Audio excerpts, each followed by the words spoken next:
நமக்கு நல்லது செய்ய நினைச்சிட்டு நமக்குள்ள இருக்கிற ஞானத்தை யூஸ் பண்ணிக்கிட்டு பல நேரங்களில் பரத்துக்கு விரோதமாய் நம்ம கேட்கணும், ஆண்டவரே இதை செய்யட்டுமா, இதை செய்யலாமா வேணாமான்னு கேட்கணும்.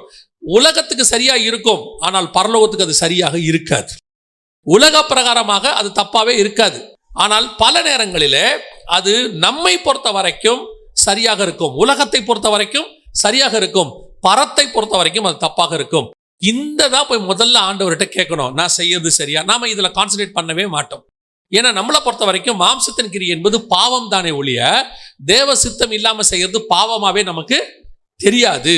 சோ ஒவ்வொரு விஷயத்திலையும் முதலாவதாக நாம கேட்க வேண்டியது, ஆண்டவர் இது உம்முடைய சித்தமா, நான் இதை பண்ணட்டுமா, உமக்கு விரோதமா ஏதாவது செஞ்சுட்டேனா, செஞ்சிருவேனா, அந்த கான்சியஸ் இருந்துகிட்டே இருக்கணும். எதை செய்யும் போதும். ஸோ ஃபர்ஸ்ட் நீங்கள் ரொம்ப தீர்மானமாய் பார்க்க வேண்டியது என்ன அப்படின்னு கேட்டீங்கன்னா, பரத்துக்கு விரோதமாய் நான் ஏதாவது செய்கிறேனா,